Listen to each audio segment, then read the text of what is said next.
I'm Kayla. I'm Nick, and this is Lab 10 Semiconductor Light Sources for 380A RTA Zuzana.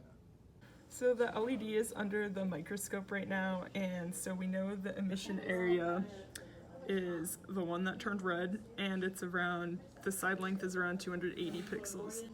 Here we have the laser diode under the microscope, and you can see with the red dot where the beam originates from. Converting the laser diode cavity length to meters, we got a mode separation of around 6.35 times 10 to the 10 hertz. LED output power versus drive current graph from the integrating sphere section of the experiment. As you can see, the output power increases with drive current. Here's the same plot for the laser diode. As you can see, there's a massive jump between 20 to 25 milliamps.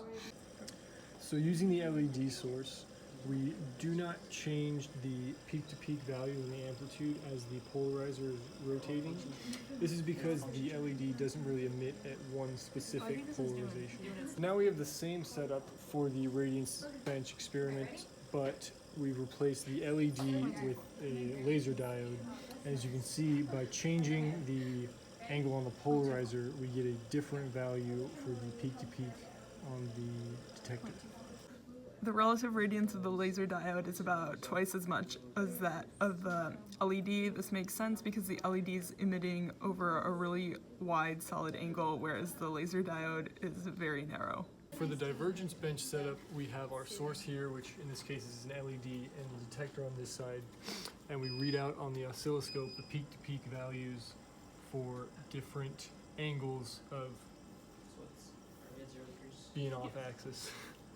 This is the data for the laser diode compared to the LED. It's a lot narrower, which makes sense because lasers are coherent and will have a much more intense focused beam.